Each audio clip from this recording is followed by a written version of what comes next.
Before I start off the video, I wanted to ask you guys something. So in my previous video, I had asked you guys about a poll in which I wanted you guys to participate on it, whether you guys want to watch some live watch-alongs.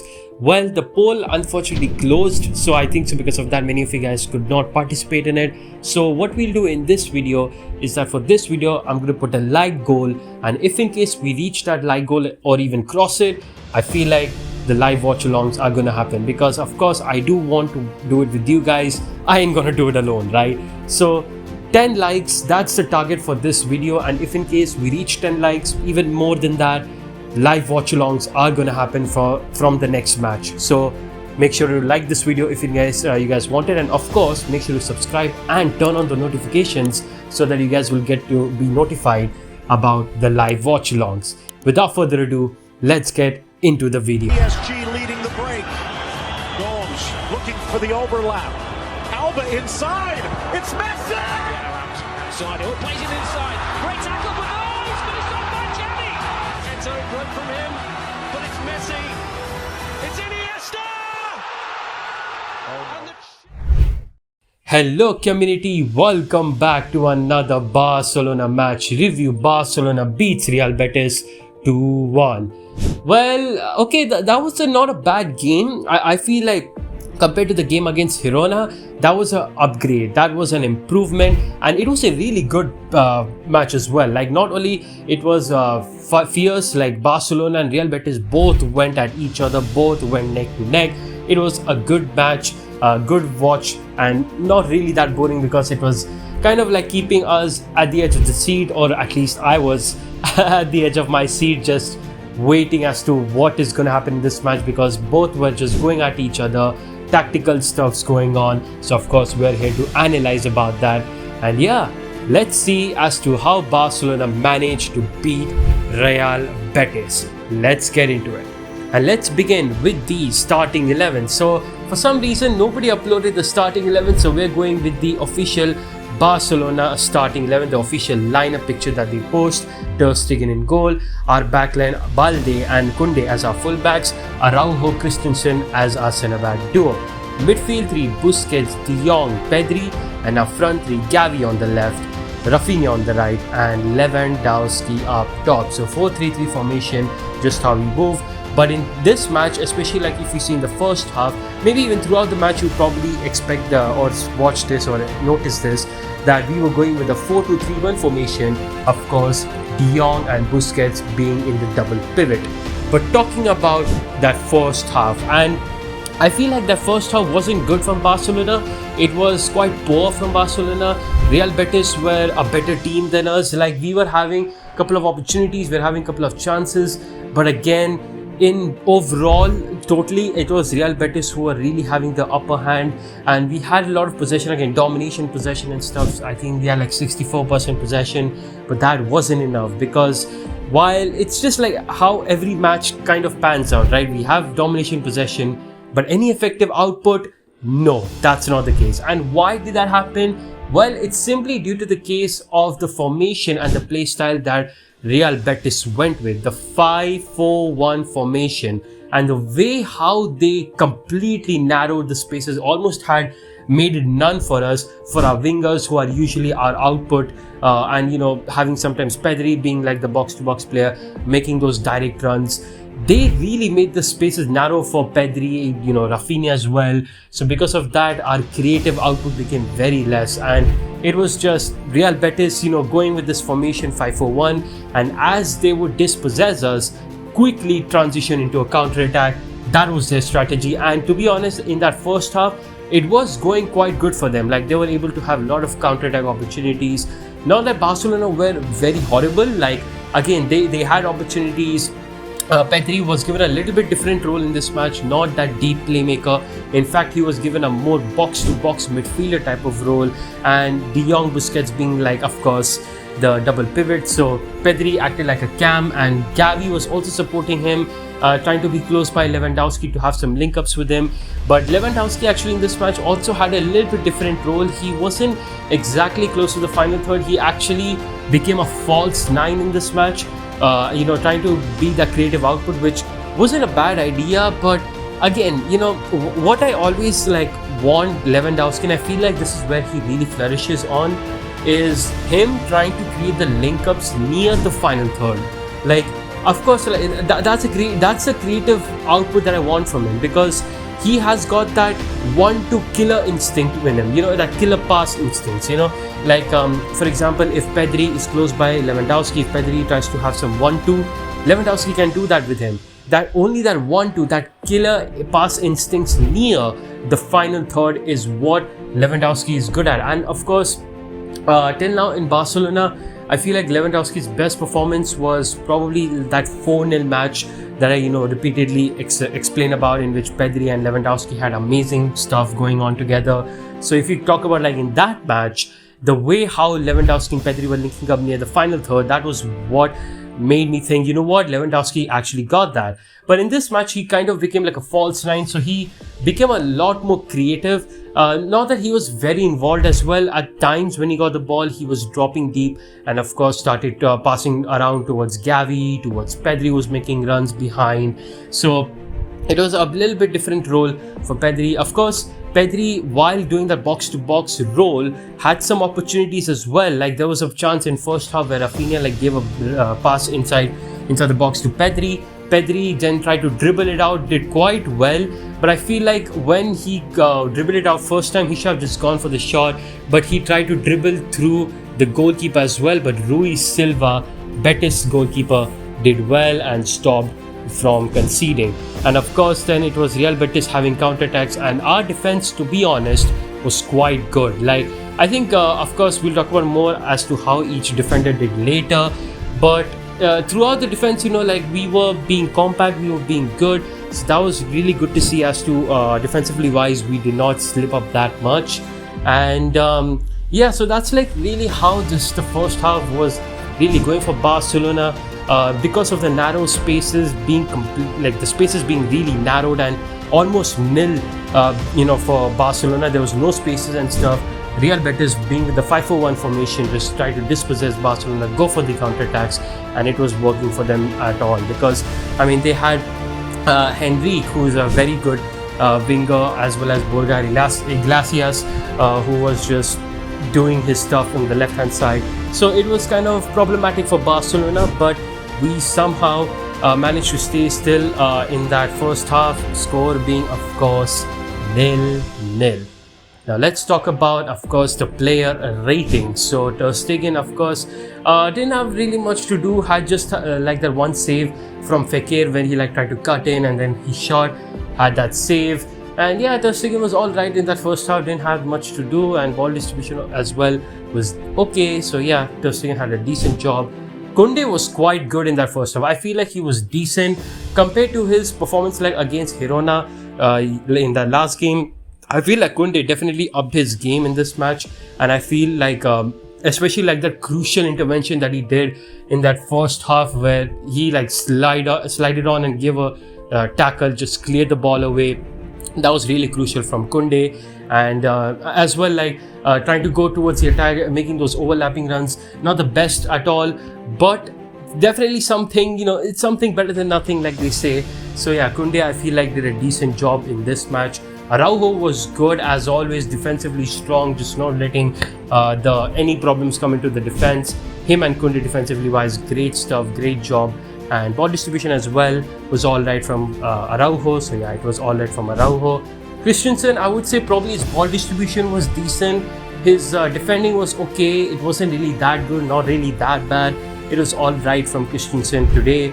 Balde was a little bit, I would say he did not play that good. I feel like probably there was a little bit lack of confidence on him, he wasn't really attacking that much.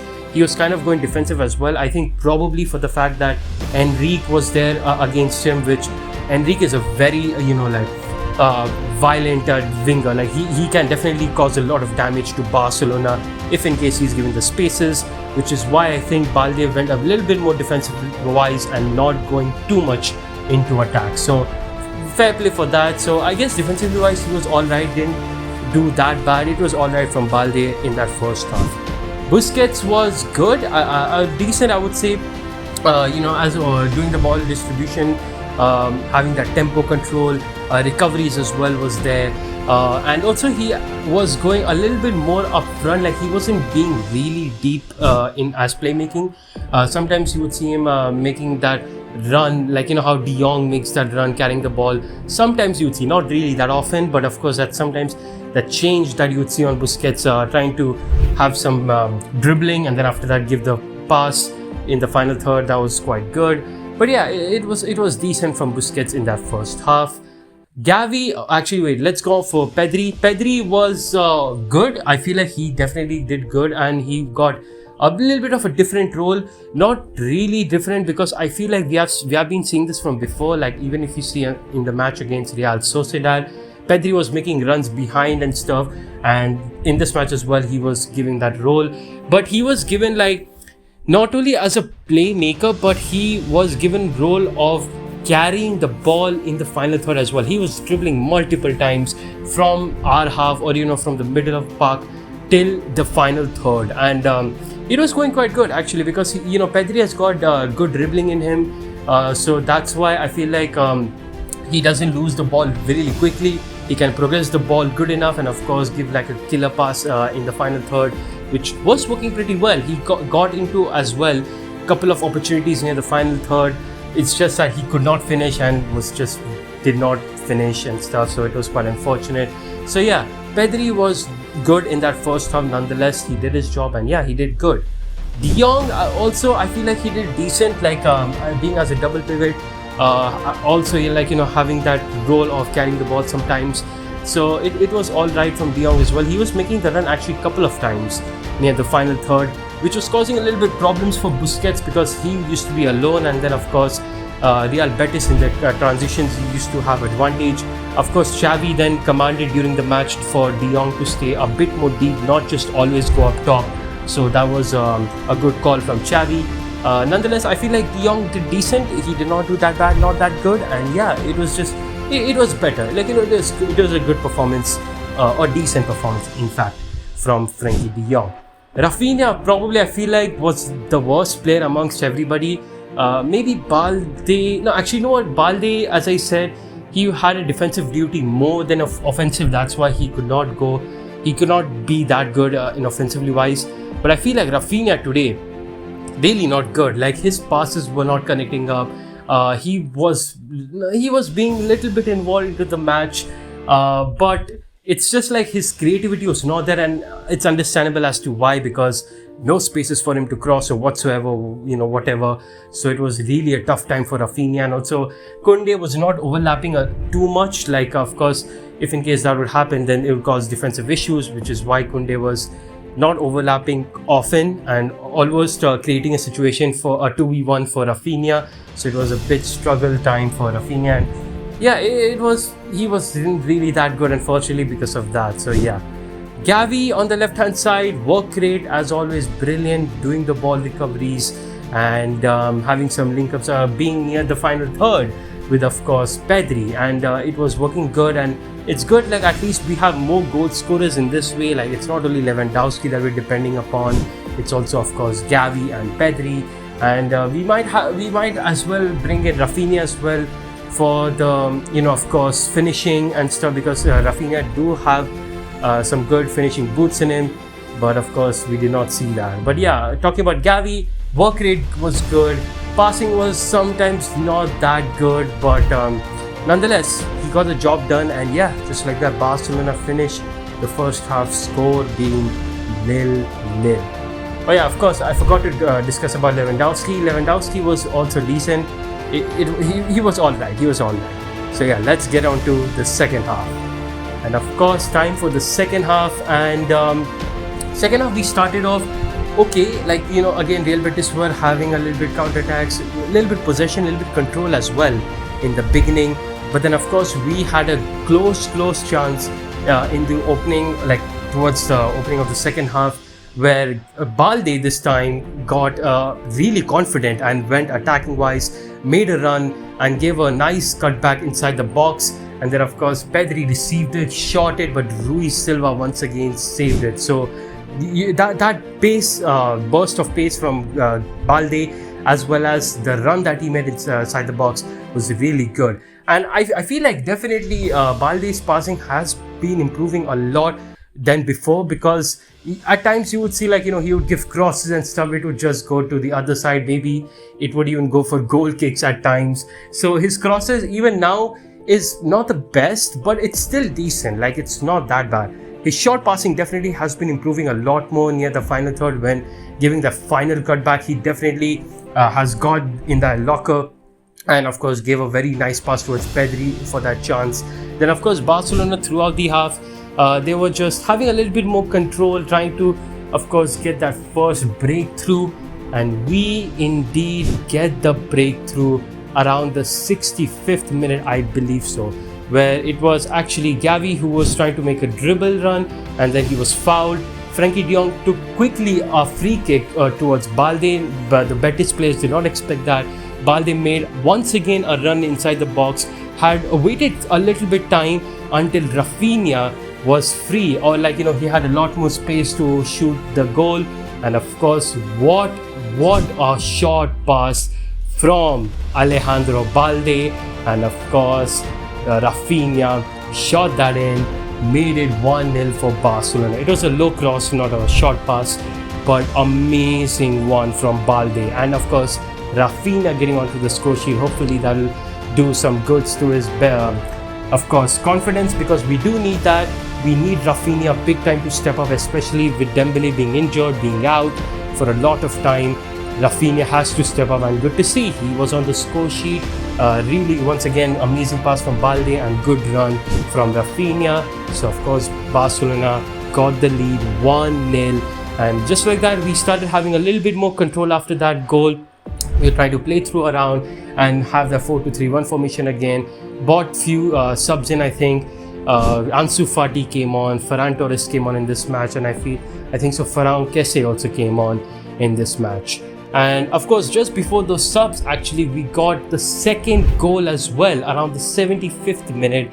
It was the number 9 Robert Lewandowski. It was a corner, actually Pedri who took it, gave the cross towards Araujo, who apparently was not marked by any Betis player, which was really interesting, and I feel like that was a big blunder from Betis. Araujo gave a pass, then a header pass towards Lewandowski taking some time to have some control, dribble, and of course shot in the bottom left corner, made it 2-0 for Barcelona. And to be honest, Lewandowski was not really horrible, he wasn't bad or whatnot.